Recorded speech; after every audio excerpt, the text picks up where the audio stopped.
ابلیس پر 10 قسم کا عذاب۔ مورخین نے لکھا ہے کہ جب ابلیس کو ملعون بنا کر جنت سے نکال لیا گیا تو اس پر 10 قسم کا عذاب نازل ہوا۔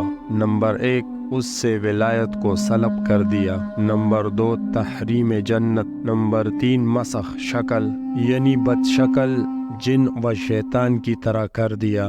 نمبر 4، اس کا نام تبدیل کر دیا، پہلے ابلیس کا نام عزازیل تھا۔ نمبر 5، رحمت الہی سے نا امید اور اشقاء کی امامت، بدبختوں کی امامت۔ نمبر 6، قیامت تک کے لیے لعنت۔ نمبر 7، سلف مغفرت کا حق یعنی اس سے مغفرت کا حق چھین لیا گیا۔ نمبر 8، توبے کا دروازہ اس کے لیے ہمیشہ کے لیے بند۔ نمبر 9، ہر بلائی سے محروم۔ نمبر 10، جہنمیوں کی خطابت۔ مارا گیا شیطان ایک سجدے کے نہ کرنے سے۔